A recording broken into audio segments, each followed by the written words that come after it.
Hello, family. 1 Samuel chapter 12. Then Samuel said to all Israel, I have carefully listened to everything you said to me and placed a king over you. Now you can see that the king is leading you. As for me, I'm old and gray, and my sons are here with you. I have led you from my youth until now. Here I am. Bring charges against me before the Lord and his anointed.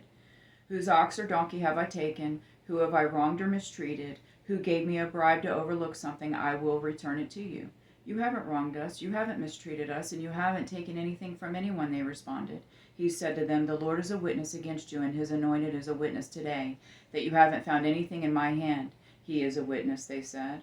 Then Samuel said to the people, The Lord who appointed Moses and Aaron, and who brought your ancestors up from the land of Egypt, is a witness.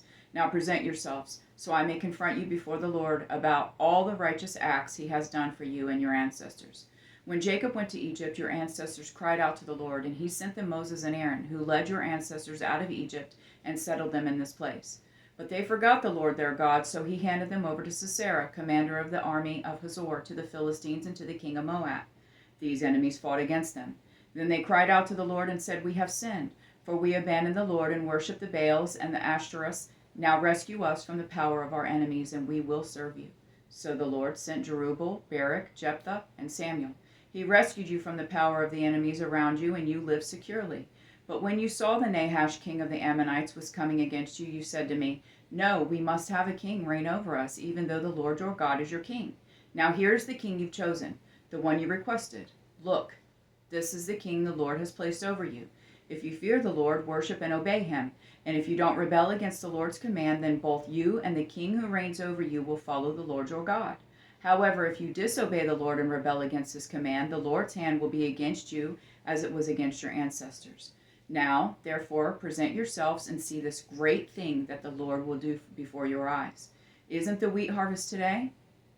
I will call on the Lord, and he will send thunder and rain, so that you will recognize what an immense evil you committed in the Lord's sight by requesting a king for yourselves.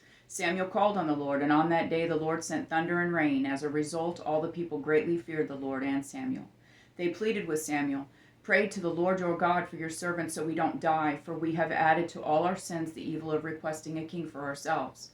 Samuel replied, Don't be afraid. Even though you have committed all this evil, don't turn away from the following the Lord.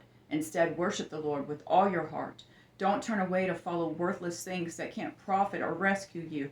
They are worthless. The Lord will not abandon his people because of his great name and because he has determined to make you his own people. As for me, I vow that I will not sin against the Lord by ceasing to pray for you.